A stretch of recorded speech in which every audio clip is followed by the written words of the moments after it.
Hello, this is Donna Lewis with the Clark County Park District, and today we're going to talk about what to do if you find a raccoon.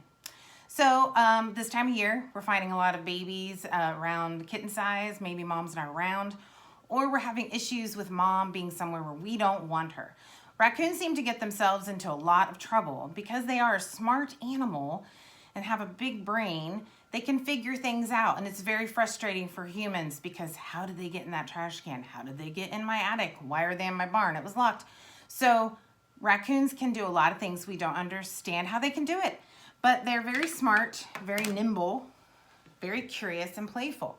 This is a native Ohio species and one of the species that cause people the most frustration.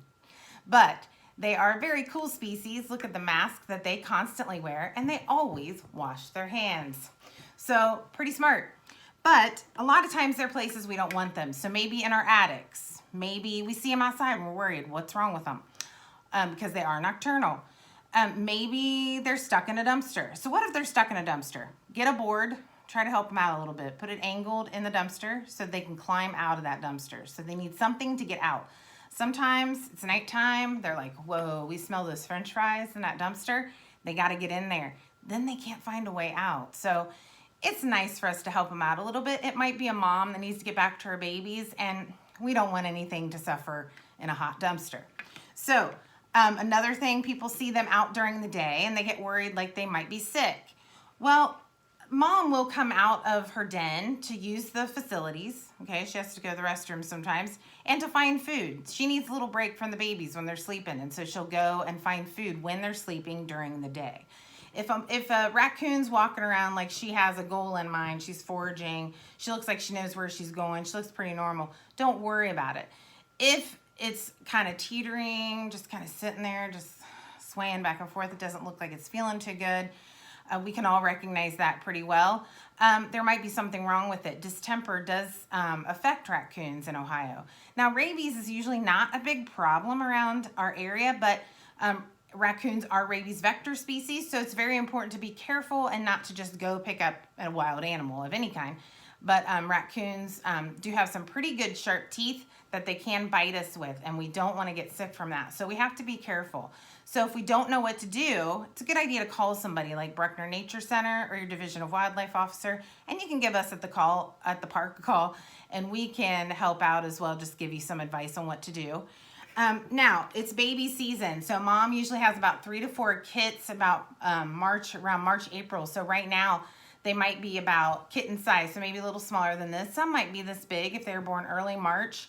And sometimes, and they don't leave until about 7 to 8 weeks from their den. They're not supposed to anyways. Sometimes something happens, a predator gets in, they fall out.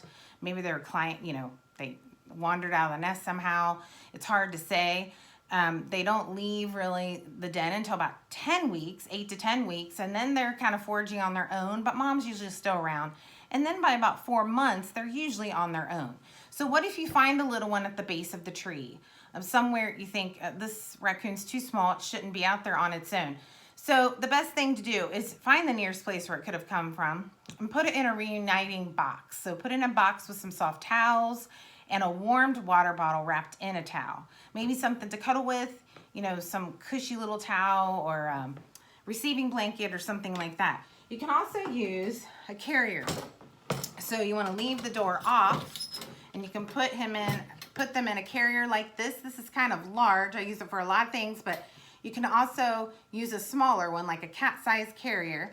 Leave the door open, put the baby inside, and leave it at the base of a tree or near where you think the baby fell from. Maybe it was high up in your barn and you can't reach, and allow mom a few hours to come back and get the baby. The best case scenario for the baby and for everyone is for baby to be with mom.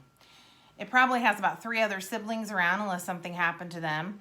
It's best for her to raise the baby. She knows best. Mother knows best, right? So she has the right milk to feed it. She knows what food it should eat.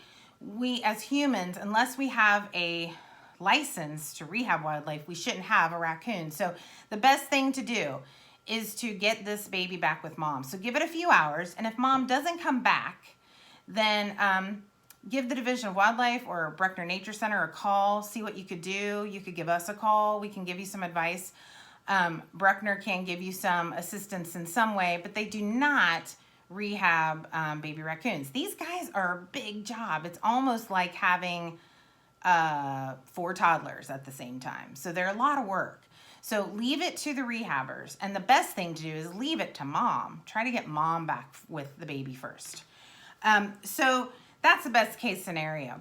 Now, a lot of times these are in places you don't want them anyways. And maybe they have a nest of babies. You don't know what to do. Like, oh, she has babies in there, but I don't know what to do. Don't use a live trap to get her out, okay? And don't dispose of her. Just give her a chance to leave. Usually mom has another nest nearby. So the best thing to do is to put up in your attic, maybe it's in your attic, maybe it's in your barn, a transistor radio on a talk station or rock station, mothballs, ammonia-soaked rags in the area, and it will be annoying. She won't like the smell, she won't like the sound. So she will most likely move those babies, but give her a couple days to do so, please. So instead of trapping them and relocating them to an area that might have too many raccoons already, give her a chance to move on her own. And especially with babies, because if she gets trapped and the babies are left behind, who's going to take care of them? So it's very important that we get these guys together. All the rehabbers in the area are full right now. So please try to let mom and baby stay together.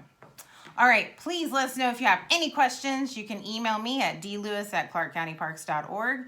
You can also reach us on Facebook. Thanks again for joining, and we'll see you next week for another What to Do if you find one of those animals in your yard. Thanks a lot. Bye-bye.